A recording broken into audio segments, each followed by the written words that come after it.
আপনি ভালো আছেন? জি, আপনাদের এই রাস্তা নিয়ে কি সমস্যা একটু আমাদেরকে বুঝিয়ে বলেন। এই রাস্তা নিয়ে বিভিন্ন যাতায়াতের সমস্যা।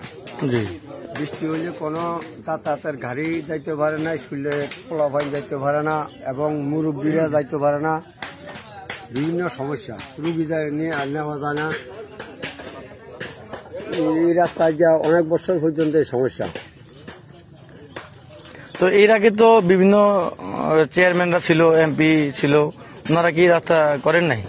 না, এই করে বলা হয়েছে এবং জনগণও বলা হয়েছে, তারা রাস্তা করে নাই। কয় এলাকায় বিএমপি বেশি। আচ্ছা, বিএমপি বেশি, আওয়ামী লীগের আমলও করে নাই, কয় বিএমপি বেশি, এই জন্য রাস্তাটা এই অবস্থায় পড়ে রয়েছে। জি জি। তো এখন হচ্ছে এখানে তো বিএনপি বেশি বলে এই রাস্তাটা করার কোনো সুযোগ নাই, যেহেতু এটা জনগণের হক, জনগণের অধিকার, সকলকে সমানভাবে দিতে হবে। তো এখন তো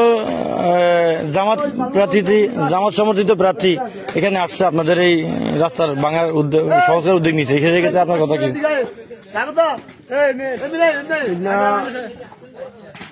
জামাত পক্ষ থেকে করতে আছে, এই জন্য জনগণ তাদের সহজেই জনগণ খুশি এবং তাদের সাথে থাকবে। জি, আগামীতে আপনারা কাদেরকে ভোট দিবেন? আগামীতে ভোট দিবে যে পক্ষে মানে এলাকার কাজ উন্নয়ন করতেছে, ভালো করতেছে, তার পক্ষে থাকবে। জি জি। আচ্ছা, আপনার নামটা বলেন। আপনাদের নাম হলো রামকৃষ্ণ।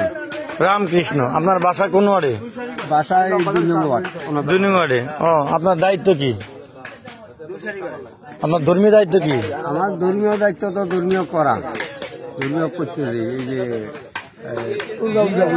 গত পূজাতে জামাত ইসলামের লোকেরা আসছে কিনা, মন্দিরে কি দায়িত্ব আছেন আপনি? আপনি কি এই মন্দিরের সভাপতি? এই মন্দিরের সভাপতি। ও আচ্ছা আচ্ছা, ঠিক আছে, ধন্যবাদ, আপনি আসছেন। সেই মন্দিরে আর কি, সেই মন্দিরের সভাপতি। ও আচ্ছা আচ্ছা।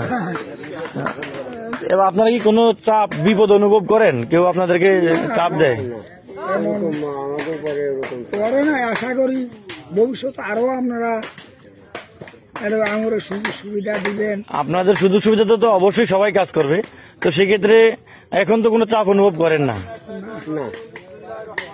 ঠিক আছে জি, আপনারা সবসময় দোয়া করবেন।